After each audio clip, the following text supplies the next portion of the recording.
Hola, muy buenas tardes. Espero que todas estemos muy despiertas después de la comida. Tenemos muchas ganas en nuestro panel de cierre. Bueno, le agradezco un montón a Gisa por la invitación para moderar esta mesa. Si quieres contar. Si quieres contar. Bueno, yo soy Sandra Serrano, soy profesora investigadora de la Flaxo y pertenezco a la línea de investigación también de género y a la de derechos humanos. Es la coordinadora de la maestría. Soy coordinadora de la maestría en Derechos Humanos y Democracia también, y abogada feminista. Aquí a decir que soy abogada es un poco raro, pero bueno, prefiero asumirme. Bueno, y un placer estar y un placer compartir esta mesa, por supuesto, con Adriana Ortiz y con Constanza y, ay, es que se me fueron los nombres, perdón, Fátima. Yo las leí con muchísimo gusto y se me fueron los nombres. Bueno, pues sin más iniciemos para que nos alcance bien el tiempo, porque sé que vamos un poco retrasadas. Entonces pues le daría la palabra primero a la doctora Ortiz Ortega. Muchas gracias. Bueno, muchas gracias por esta invitación, por este evento que ha estado maravillosísimo, muy buen evento, muy interesante. Preparé unas notas que a ver qué les parece a ustedes. Lo que estoy tratando es de hablar desde la perspectiva, es decir, desde visiones estructuradas metodológicamente para contribuir a la construcción a largo plazo, mediano plazo, de la transformación social, ¿verdad? Porque ese es como para mí mucho el espíritu de las ciencias sociales, la transformación social, pues obviamente para entender problemas sociales, en este caso las desigualdades de género. Como ya es un poco tarde, creo que lo que yo quisiera es plantearles algunas cuestiones que vienen en la ponencia, pero que esta vez quisiera más bien verbalizarlas, un poco compartirlas para ver cuáles son sus reacciones. Una característica muy importante de los estudios de perspectiva es a partir de rupturas. Y en estas rupturas, el tema, ¿qué significa hablar de rupturas? Ahí está muy bien. Yo te digo si me haces favor, cuando yo lo muevo si tú quieres. Ruptura significa varias cosas que ya se han planteado aquí, es decir, el reconocimiento de la multiplicidad de actores que intervienen en los procesos, la posibilidad de influencia en estos procesos, el reconocer las macro tendencias como una característica de la perspectiva. Porque cuando uno entra a un tema como es conservadurismo versus feminismo, siempre entra la duda, pues, ¿qué estará avanzando más, el feminismo o el conservadurismo, ¿no? Entonces la idea de la macro tendencia son tendencias que no dependen directamente de la agencia de los actores, sean esos institucionales o sean actores políticos, sino estamos hablando del cambio tecnológico, de la concentración de ingreso, el cambio en los patrones de vida, de los temas de sustentabilidad, del tema de el envejecimiento de la población. O sea, tendencias que no están marcadas por la acción de los actores, para poder situar esta acción en estas macro tendencias. El cuarto elemento de la perspectiva es reconocer la conflictividad social, el incremento de la conflictividad social como resultado, pues, de múltiples procesos, ¿verdad?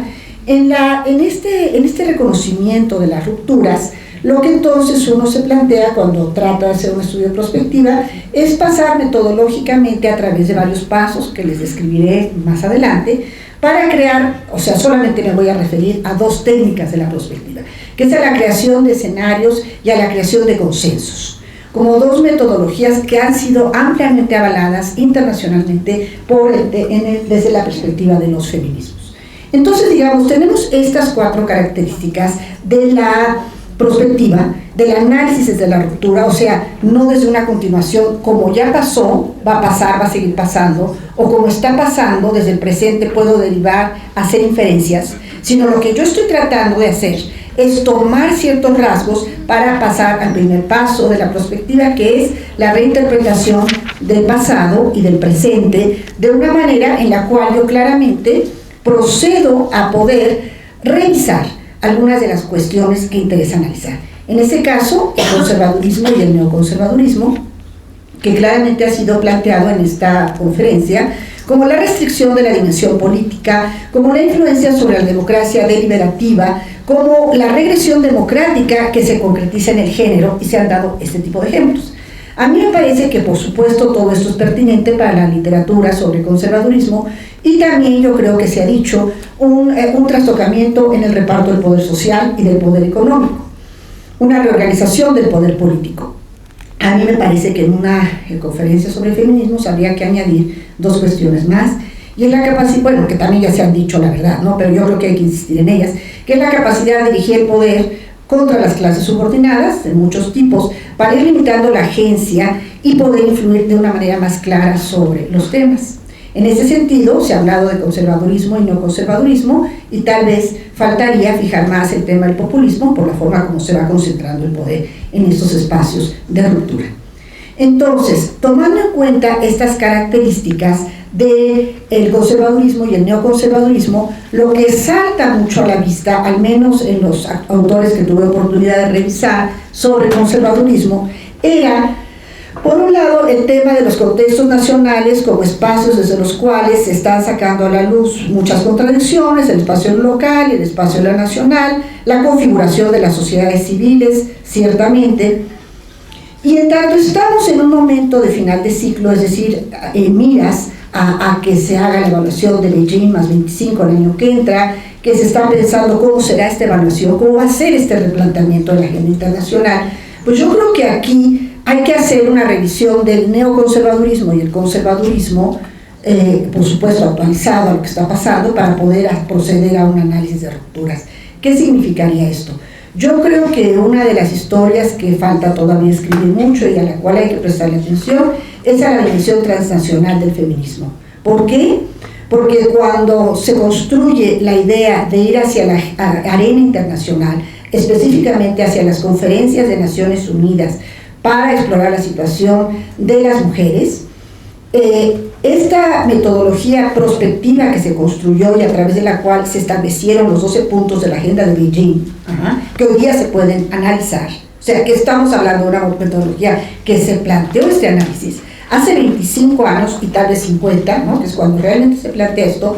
El tema era que el feminismo norteamericano, los movimientos feministas norteamericanos habían hecho una base muy grande, que era el reconocimiento de la defensa del aborto a través de la negociación estratégica, y que había llevado claramente a que el aborto fuera inserto en la Constitución como una forma de igualdad entre mujeres y hombres. O sea, Roe versus Wade, el caso concreto, la jurisprudencia de ese caso, lo que estableció fue una reforma que, si se ha erosionado a lo largo del tiempo, no se ha logrado revertir.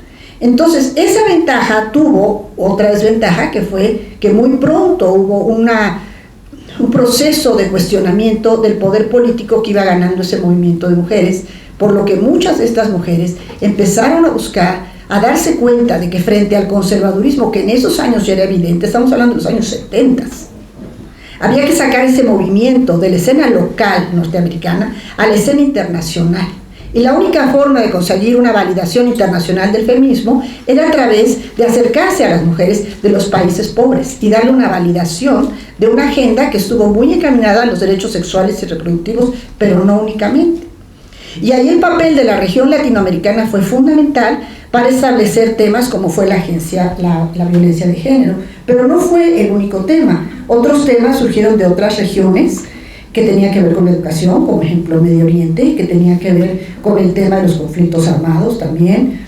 Entonces, digamos, lo que estoy tratando de relatar ante ustedes es que este conservadurismo claramente perfiló desde hace 30 años lo que sería una agenda internacional.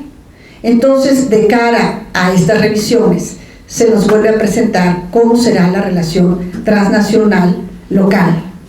Y yo creo que la conferencia ha sido muy clara en sacar los puntos más claves de esta discusión en un momento en que va a surgir otra configuración transnacional que no está definida. Punto número 1. La evaluación de Beijing más 25 será solamente en Francia, como se ha propuesto, o realmente va a ser también en el sur.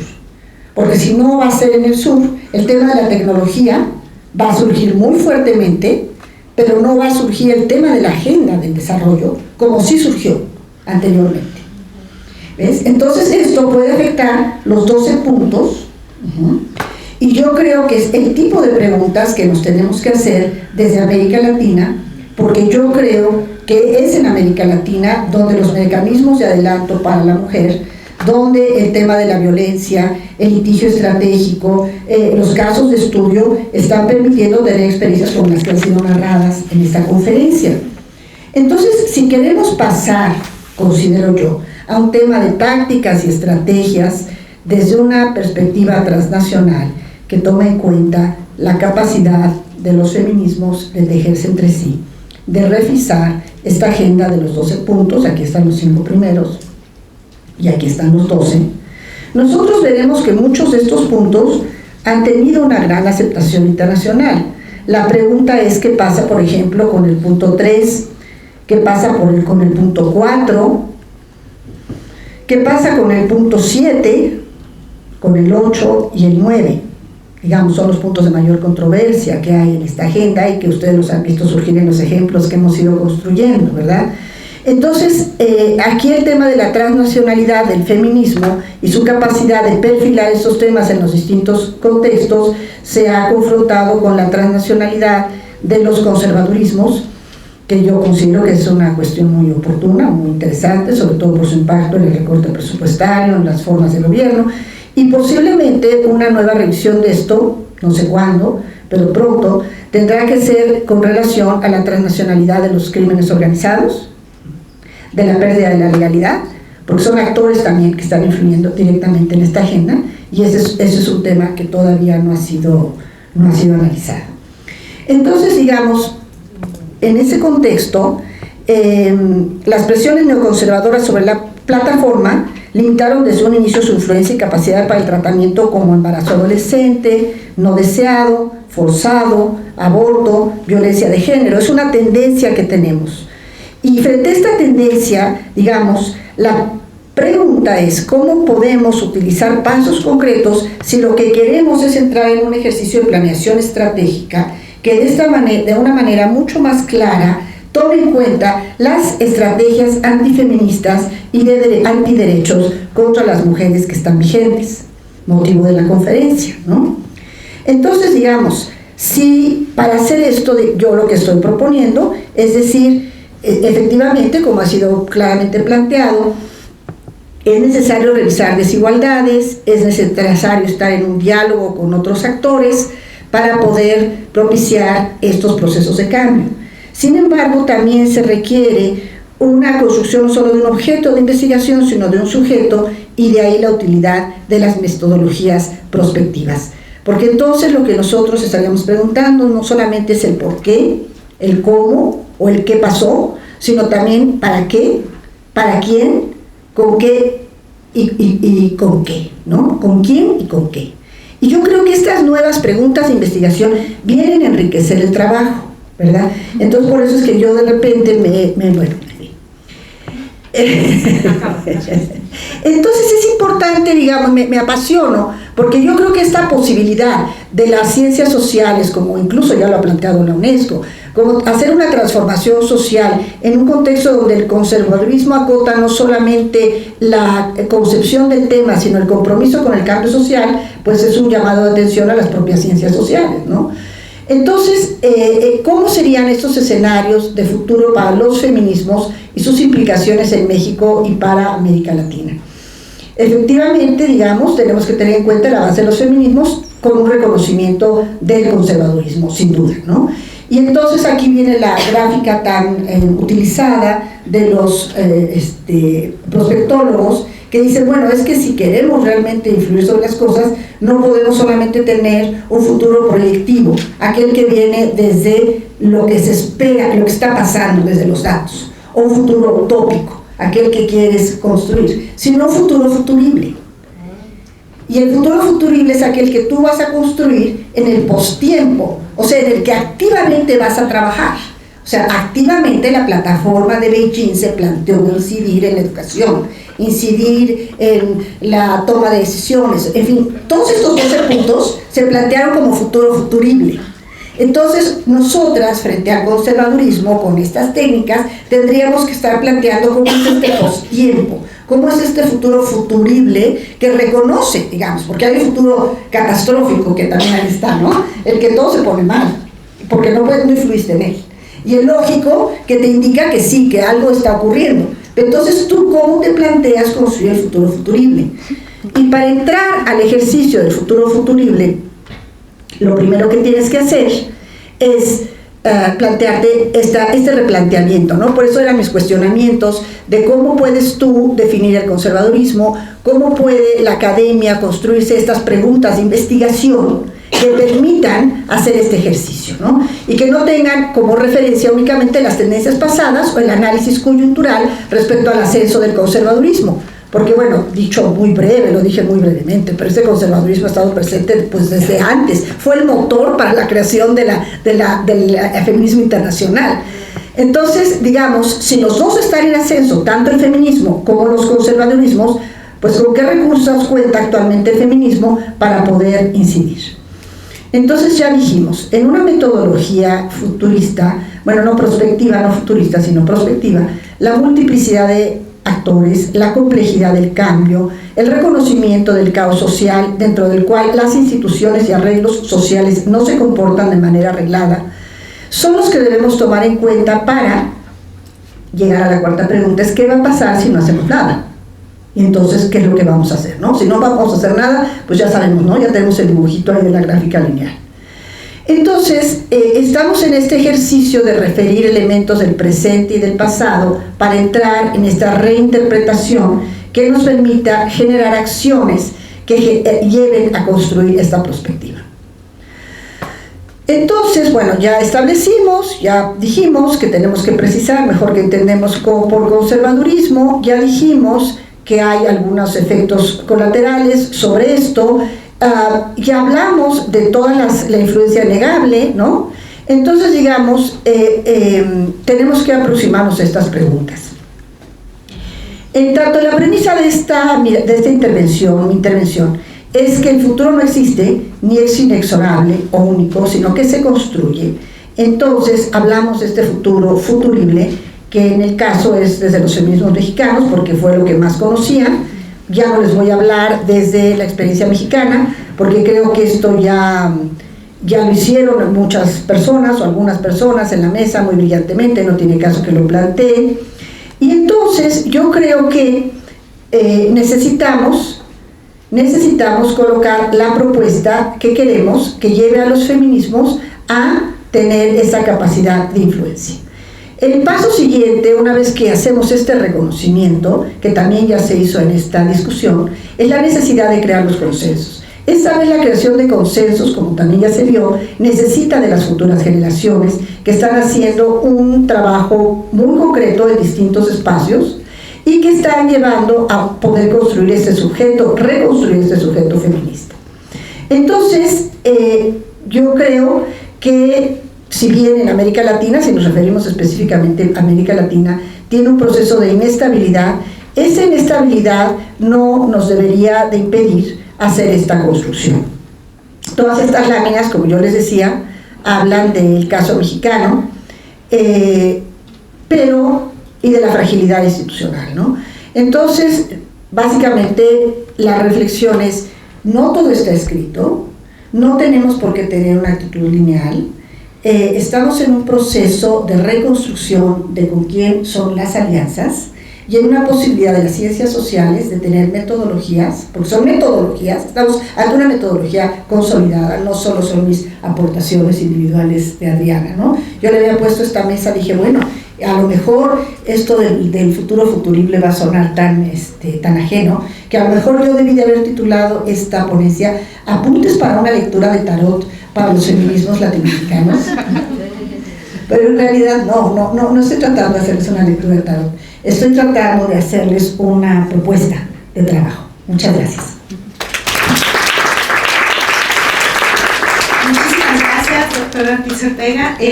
Además me parece muy sugerente la idea del futuro futurible y la idea también de repensar los consensos que existen dentro del feminismo y desde dónde podríamos entonces construir lo nuevo que se quiere o hacia dónde estarían proyectados los caminos y me parece que hoy es bien pertinente pensar en cuáles son esos consensos y cuáles fueron en su momento, también quiénes fueron los opositores, porque hoy los tenemos más claros, pero quiénes fueron en su momento, cómo se lograron combatir y cuáles serían las estrategias que hoy, a partir de los consensos que se tengan, podrían generarse las nuevas estrategias. No me voy a alargar más ahora porque los tiempos no nos dan, pero le daría entonces ahora la palabra a Fátima Moneta, de Católicas por el Derecho a Decidir.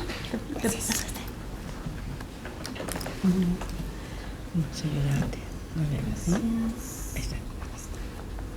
Listo.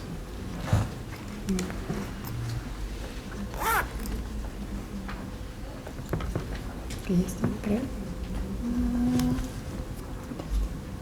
Sí. En ver. En ver. Ver. Gracias. Modo pantalla completa. Gracias. Bueno, muchas gracias a todas quienes estuvieron participando y que nos antecedieron. Han sido 2 días muy intensos de trabajo y bueno, yo vengo hoy, bueno, primero quiero también disculpar a Aide García, quien está también en Católicas por el Derecho a Decidir y quien iba a estar presentando hoy la ponencia, pero tuvo que salir a Honduras de emergencia. Entonces, bueno, creo que un poco con lo que nos ha planteado Adriana de cuáles son o cuáles pueden ser esas posibles estrategias para un futuro futurible, un futuro posible. Nosotras vamos a hablar hoy un poco de una estrategia que ha sido de suma importancia para el trabajo de Católicas por el Derecho a Decidir. Y lo que voy a hablar hoy, bueno, voy a hablar todo el tiempo en plural porque son todas las católicas, las que estamos aquí, las que representan. Entonces, bueno, Católicas tiene 25 años trabajando en México, promoviendo los derechos sexuales y reproductivos desde una ética feminista laica y católica. Entonces, desde esta cosa interseccional es lo que venimos a plantear cuál es la importancia del Estado laico para nosotros.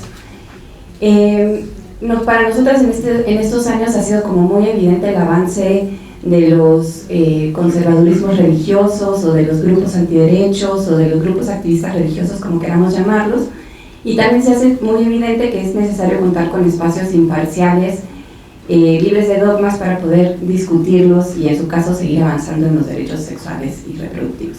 Hoy voy a hablar sobre la experiencia de Católicas en la defensa y promoción de los derechos sexuales y reproductivos desde un marco laico. Voy a hablar siempre desde la experiencia de Católicas, entonces de su conocimiento situado, cuáles son sus principios y lo ligaré con la vinculación del Estado laico y la garantía de los derechos humanos, en particular los derechos reproductivos y sexuales. Y lo que queremos hoy también presentarles es el panorama de la laicidad y su relación con los derechos sexuales y reproductivos en América Latina, para que tengamos también una idea de todo lo que hemos estado hablando en estos 2 días, donde se ha dicho que el Estado laico no existe en América Latina, o que la separación Estado e Iglesias no existe. Bueno, si existe, tiene algunas, digamos que, rarezas por ahí, pero bueno, les vamos a entender un poco cómo está ese panorama y después abordaremos así finalmente cómo nosotras hemos utilizado o cómo instrumentalizamos la laicidad para el avance de los derechos reproductivos y sexuales. Primero, ya lo dije muy rápidamente, pero lo voy a volver a decir, Católicas somos un grupo de personas católicas que trabajamos defendiendo los derechos reproductivos y sexuales de las mujeres.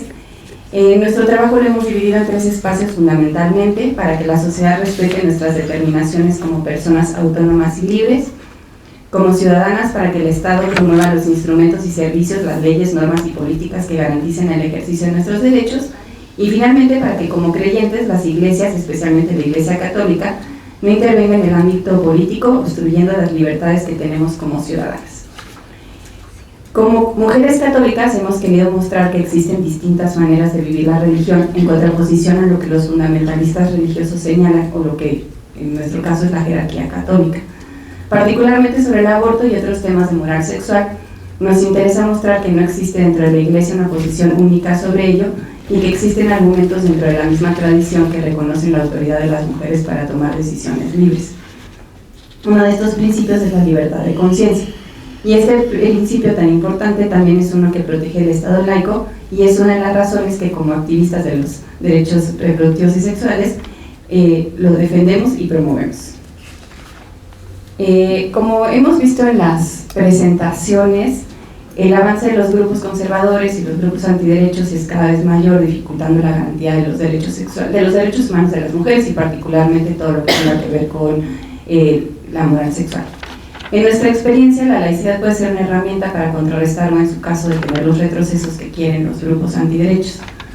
Pero como les dije antes, la laicidad tiene algunas problematizaciones y además está envuelta en algunos debates sobre las posibilidades de su uso como herramienta ante la pluralidad de las distintas formas estatales, sobre todo en nuestra región. Entonces, voy a partir ahora de cuál es nuestra definición de laicidad, que es como un proceso por el cual se protege el espacio público al separar los ámbitos de competencia, por un lado los civiles y los estatales, y por otro lado los religiosos y los espirituales.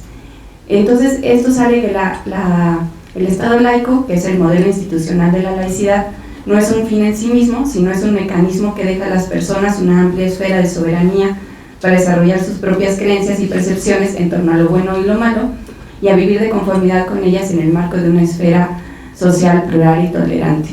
Entendemos que como proceso no hay un solo Estado laico, pero sí que tiene 3 principios: el respeto a la libertad de conciencia, la autonomía de lo político frente a lo religioso, así como garantizar la igualdad y la no discriminación entre los integrantes de una sociedad. De esta manera entendemos que el Estado laico es más que la separación formal e institucional de las iglesias y el Estado, sino es la distancia entre la legitimidad de las decisiones políticas de las iglesias o de otros poderes fácticos. La legitimidad del Estado proviene de la soberanía popular y por eso la laicidad se liga con la democracia y con el respeto a las minorías y con la protección de la diversidad y la pluralidad.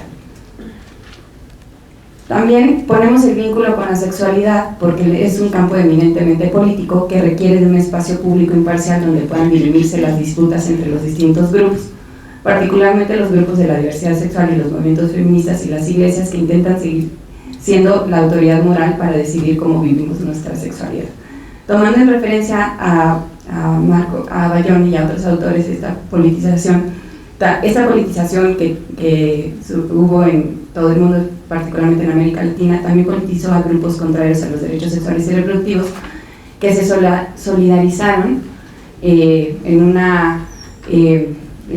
esto que hemos estado llamando como contramovimientos de los usos del cuerpo, que lo limitan únicamente al acto reproductivo y desaprueban a las identidades sexuales, no conyugales, no reproductivas y no heterosexuales.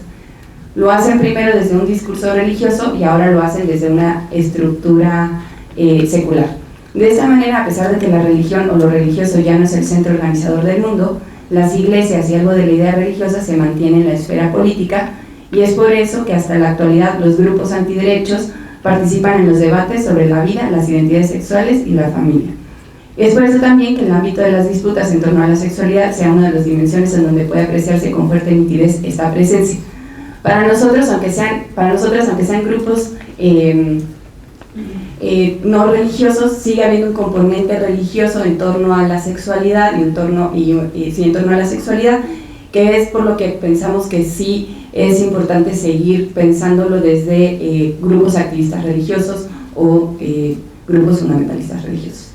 Y desde esta perspectiva también consideramos los derechos humanos como una garantía frente a los estados y a otras fuerzas que limiten la pluralidad y la diversidad de las distintas formas de ser persona.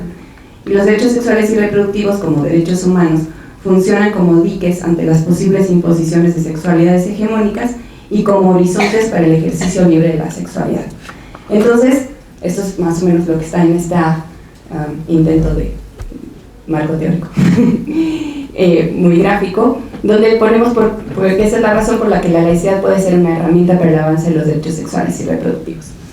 Y ahora paso a presentarles, esto es el panorama del laico en América Latina. Nos dimos a la tarea mirar la laicidad de la región y su relación con el avance de los derechos sexuales y reproductivos, con una hipótesis muy sencilla: a mayor laicidad tiene que haber mayor garantía de derechos sexuales y reproductivos y viceversa. Metodológicamente procedimos a analizar la información estadística en la región, tomamos 2 indicadores que al cruzarlos nos pueden dar la idea sobre la situación de la laicidad y los derechos, de tal forma que es posible establecer la relación proporcional que señalamos como hipótesis. Nos basamos en los índices propuestos por el Monitoreo Social del Consenso de Montevideo, Mira que te miro, que es una iniciativa impulsada desde la oficina de IPPF con sede en Nueva York, junto con 8 redes regionales que conformamos un comité para monitorear los avances en la implementación del Consenso de Montevideo. No me voy a detener mucho cómo se hizo la metodología del monitoreo social, pero bueno, fueron 11 temas los que se monitorearon, entre ellos laicidad, derechos sexuales y derechos reproductivos, educación integral de la sexualidad, servicio de aborto seguro, prevención de la mortalidad materna, parto humanizado, etc. Y se evaluaron a través de análisis de marcos legales, marcos políticos, marcos programáticos, marcos operativos, capacitación, campañas, financiamiento etiquetado, que entre todos nos dieron una evidencia de un marco legal y político adecuado para el ejercicio de los derechos sexuales y reproductivos. Lo que quiero presentarles ahora es lo que desde Católicas hemos estado revisando. Este es más o menos como se encuentra la laicidad en América Latina. El índice de laicidad o la laicidad se midió a partir de un índice propuesto por Roberto Blancarte y otras personas, que tiene 20 preguntas dividido en 3 categorías. Y que es muy importante decirlo, este es un primer avance del índice completo que en algún momento Roberto y este grupo de personas presentarán, pero que ahora está muy enfocado en medir la laicidad a nivel normativo en los países. Entonces, por eso van a encontrar estas cosas tan extrañas. México es el país que tiene el puntaje más alto con 86, lo cual claramente se nota. No es cierto. Después sigue Uruguay, Cuba y Guyana. Y después, en lo que podría ser como la parte media del índice, bueno, Mira que te miro hace una escala de valoración que va desde deficiente hasta muy bien, dependiendo, ¿no? Y lo pone en 3 colores, en 5 colores diferentes. En laicidad no hay ninguna que esté deficiente y tampoco no hay ninguna que esté muy bien. En la parte media podemos encontrar a Ecuador, a Honduras, a Nicaragua, Bolivia, Brasil, Guatemala, bueno, todos esos países que están acá. Y en la parte limitada podemos encontrar a República Dominicana, Argentina, Costa Rica, Perú, El Salvador, Panamá, Jamaica y Paraguay. Hay algunas cosas que podrían saltar muchísimo, como Honduras y Nicaragua, que tienen índices medios de laicidad, tomando en cuenta que son quienes tienen menos garantía de derechos reproductivos y sexuales en la región. Evidentemente nuestra hipótesis con eso, así nos volvimos locas un poco.